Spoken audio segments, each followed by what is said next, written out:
नमस्कार गाइस। विकांशु नाम का एक लड़का जो कि बनारस में रहा करता था और उसकी उम्र जो है वो करीबन 10 साल की थी। एक दिन जो है वो बनारस के तट पर घूमने के लिए आता है शाम के टाइम।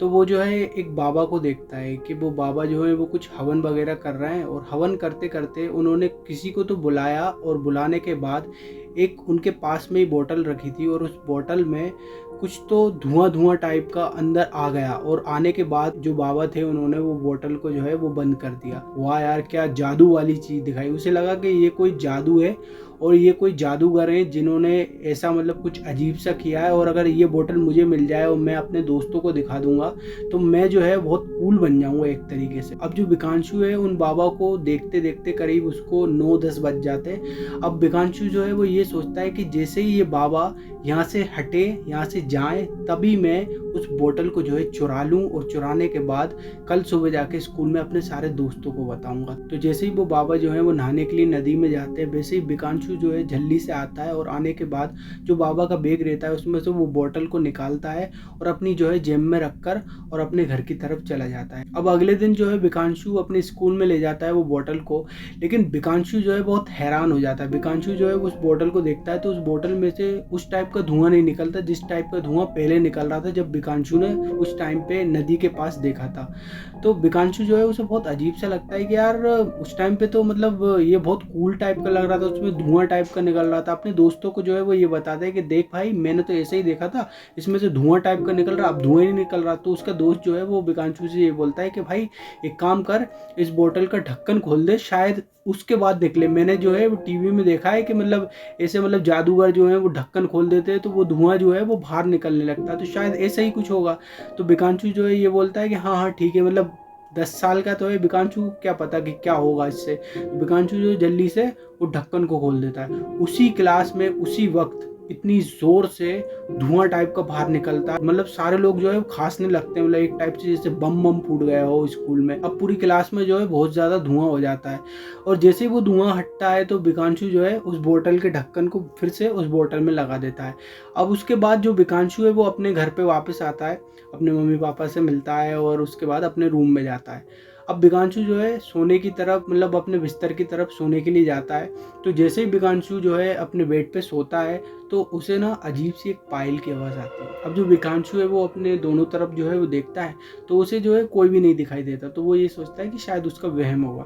लेकिन थोड़ी देर के बाद वो पायल जो है वो बहुत तेज आवाज़ आने लगती है। अब जो विकांशु है वो एकदम से उठ जाता है और उठने के बाद फिर से अपने आसपास देखता है तो उसे जो है एक औरत दिखाई देती है और वो औरत जो रहती है बहुत ज़्यादा सुंदर रहती है। वो औरत आके विकांशु के पास खड़ी हो जाती है। तो विकांशु जो है वो पूछता है कि आंटी आप कौन हो, मतलब 10 साल का है यार विकांशु, क्या बोलेगा उनसे। तो जो वो औरत रहती है वो विकांशु से ये बोलती है कि तुम्हें क्या चाहिए, मैं तुम्हारे लिए हर वो चीज़ करने के लिए तैयार हूँ जो तुम बोलोगे।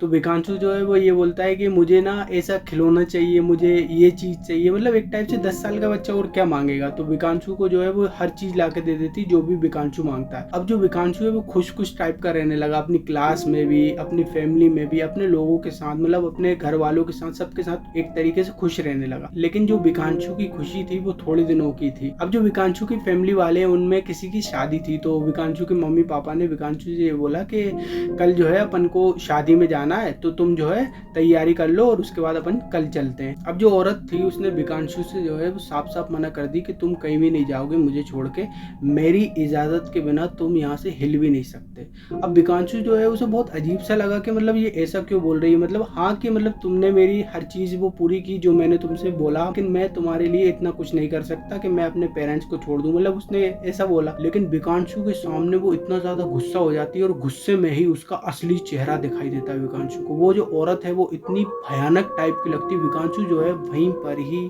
पेशाब कर देता है, इतना ज्यादा डर जाता है, वो बहुत जोर से चिल्लाता है। तो उसके जो है मम्मी पापा आते हैं तो वो जो औरत है वो उसके सामने गायब हो जाती है। तो विकांशु जो है और ज्यादा डर जाता है कि वो उसके सामने गायब भी हो गई और उसका जो है चेहरा इतना भयानक टाइप का उसने दिखा दिया। अब जो विकांशु है वो इतना ज्यादा डरा डरा टाइप का रहने लगा। उसके मम्मी पापा भी आए, उन्होंने उससे पूछा कि क्या हुआ बेटा, तुझे कोई प्रॉब्लम है क्या। तो विकांशु जो है वो ये बताता है, वो कुछ बताने की कोशिश करता है तो वो बोल ही नहीं पाता, एक टाइप से उसका मुंह जो है वो बंद रहता है। तो उसके आसपास देखता है तो वही औरत उसे दिखाई देती है और वो बहुत जोर से हंसती है।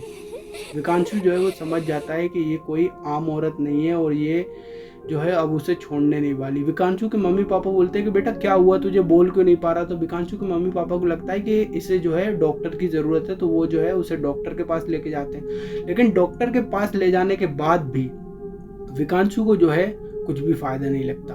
अब अगले दिन जो है विकांशु को उसकी फैमिली वाले जो है शादी में लेके जाने वाले थे।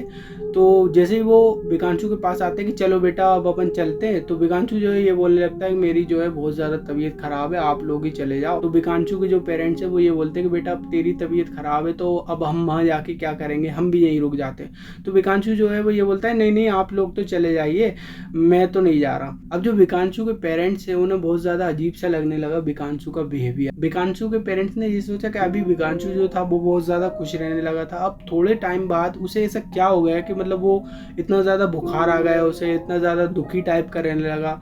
लेकिन थोड़े समय बाद जो विकांशु है वो अपने मम्मी पापा पे जो है वो चिल्लाने लगा कि आप मेरे रूम में मत आया करो, और अगर आया भी करो तो इस गेट को जो है खटखटाया करो। तो विकांशु के पेरेंट्स को जो है वो ऐसा लगता था कि यार विकांशु जो है वो ऐसा है नहीं, 10 साल का बच्चा जो है वो ऐसा मतलब अजीब सा बिहेवियर कैसे कर सकता है, उन्हें ऐसा लगता था। अब एक दिन जो है विकांशु ने ये सोचा कि वो अपने पेरेंट्स को जो है वो सब कुछ सच सच बता देगा। तो जैसे ही वो जाता है तो उसके सामने वो औरत आ जाती है और वो औरत आके ये बोलती है अगर तुमने अपने पेरेंट्स को कुछ भी बताने की कोशिश करी मेरे बारे में तो मैं जो है तुम्हारे पेरेंट्स को मार डालूंगी। विकांशु जो है वो इतना ज़्यादा डर जाता है, वो अपने पेरेंट्स को कुछ भी नहीं बताता। वो जो है फिर से आके बिस्तर में सो जाता है और उसकी जो है बॉडी इतनी ज़्यादा हीट करने लगती है, उसका जो शरीर है वो एक टाइप से सफ़ेद होने लगता है। तो विकांशु के जो पेरेंट्स हैं उन्हें बहुत ज़्यादा अजीब सा लगता है। तो विकांशु के जो पापा रहते हैं, उनके जो ससुर रहते हैं, वो ऐसा बताते हैं कि एक काम करो, मेरे एक पहचान में बाबा हैं, उनके पास चलते हैं अपन, और वो जो बाबा हैं वो कोई ना कोई तो सॉल्यूशन बता ही देंगे इसके बारे में। तो विकांशु को लेके वो बाबा के पास जो है वो लोग जाते हैं, और जैसे ही वो उन बाबा के पास जाते हैं तो विकांशु जो है उन्हें देखकर एकदम से शॉक्ड हो जाता है, क्योंकि वो वही बाबा होते हैं जिनकी बोतल जो है विकांशु ने चुराई थी। वो बाबा जो है विकांशु को देख के नाराज़ भी होते हैं, हंसते भी हैं, और ये बोलते हैं कि अगर तुम मेरे पास नहीं आते तो शायद थोड़े टाइम बाद तुम्हारी मौत हो जाती। तो विकांशु की फैमिली जो है वो पूरी देख के बाबा के सामने हाथ जोड़ती है कि बाबा मतलब क्या हुआ, मतलब इसने क्या गलती कर दी। तो वो बाबा जो है वो पूरी बात बताते हैं कि जो ये लड़का है इसने मेरी बोतल जो है वो चुरा ली, और मैं जो है इसे अपनी ताकतों से जो है वापस बुला के अपनी बोतल को वापस ले लेता, लेकिन इसने जो है उस बोतल को खोल दिया और उसमें से दक्षिणी को बाहर निकाल दिया। और वो बाबा जो है वो ये बताते हैं कि अगर एक बार उसे बुला लिया और बुलाने के बाद उसे तुम कंट्रोल नहीं कर पाए अपने मंत्रों से, उसके लिए भी बहुत सारे मंत्र होते हैं, उसे वापस भेजने के लिए भी बहुत सारे मंत्र होते हैं, अगर तुम वापस नहीं भेज पाए तो वो जो है वो तुम्हें साथ ले जाएगी। और अब जो है वो इस विकांशु को साथ लेके जाएगी। अब जो विकांशु के पेरेंट्स हैं, विकांशु की जो फैमिली वाले हैं, वो बहुत ज़्यादा बाबा के सामने रोने लगते हैं कि बाबा कोई तो सॉल्यूशन होगा, कोई तो कुछ तो होगा, मतलब कुछ तो बताइए। अब जो वो बाबा हैं वो विकांशु के पेरेंट्स को ये बताते हैं कि अब सिर्फ एक ही सॉल्यूशन है कि एक बॉडी का इंतज़ाम करो, और उस बॉडी का जो है वो सिर जो है वो मुंडा होना चाहिए, मतलब सिर जो है एक तरीके से मतलब उसके बाल नहीं होने चाहिए, उसमें विकांशु का उन्हें खून चाहिए, और विकांशु के जो है वो नाखून चाहिए, और विकांशु का जो है वो 2-3 बाल चाहिए उन्हें। तो जो वो बाबा हैं वो ये बोलते हैं कि ये सारी चीज़ों को मेरे पास ले आना, और उसके बाद मैं एक हवन करूँगा, और उस हवन में जो है उस लाश को जो है अपन लेटाएंगे, और वो जो दक्षिणी है वो आएगी और वो जो है उसको लेके और चली जाएगी चुपचाप। और जब तक तुम जो है उस लड़के को जो है मंदिर में ही रखना, और मंदिर से जो है वो बाहर मत निकालना, ताकि वो जो दक्षिणी है वो उसको अपने साथ लेके ना जा सके। तो जो विकांशु के पेरेंट्स रहते हैं वो जल्दी से विकांशु के पास जाते हैं और घर से जो है विकांशु को मंदिर की तरफ लेके जाते हैं। और उसके बाद जो विकांशु के पापा रहते हैं वो कहीं ना कहीं से बॉडी का इंतज़ाम करते हैं, उसकी उम्र का ही बॉडी का, मतलब विकांशु की उम्र की बॉडी का ही इंतज़ाम करते हैं कहीं से, उनके दोस्तों से कहीं से। उसका जो है सिर मुंडवाते हैं, और उसके बाद जो है अपने विकांशु के जो है नाखून और उसके बाल और उसका खून, ये तीनों चीज़ों को लेके बाबा के पास जाते हैं और बाबा को देते हैं। वो बाबा जो है वो हवन शुरू कर देते हैं, और हवन शुरू करते करते ही जो विकांशु रहता है वो मंदिर में रहता है, तो उसे मंदिर के सामने ही जो है वो दक्षिणी दिखाई देती है, और वो जो है दक्षिणी रहती है वो विकांशु को धमकी देती कि वो जो है उसके पेरेंट्स को मार देगी और उसी के सामने जो है गायब हो जाती। लेकिन जो विकांशु रहता है वो घूम के भगवान की साइड देखने लगता है और भगवान से प्रार्थना करने लगता है। तभी जो है वो दक्षिणी जो है वहाँ पे पहुँच जाती है, जो बाबा जो है वो हवन कर रहा है वहाँ पे। और वो जो है वो देखती है कि एक लाश पड़ी है सामने और बाबा जो है वो हवन कर रहा है। तो जो वो बाबा रहते हैं वो ये बोलते हैं कि ये ले, यही तुझे चाहिए था ना, ले जा इसे और वापस मत आना।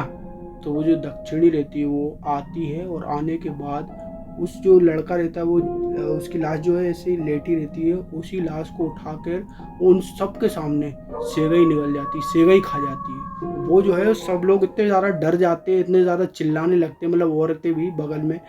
लेकिन वो जो दक्षिणी है वो उनके सामने ही जो है वो गायब हो जाती है। अब जो वो बाबा रहते हैं वो विकांशु के पेरेंट्स से ये बोलते हैं कि वो दक्षिणी जो है वो चली गई, अब जो है वो आप अपने बेटे को जो है मंदिर से ले आइए।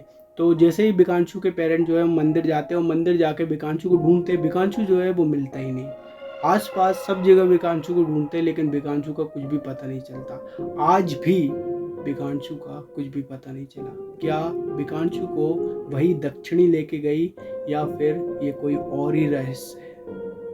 अगर वीडियो पसंद आई हो तो लाइक, शेयर और सब्सक्राइब कर देना। Thank you guys.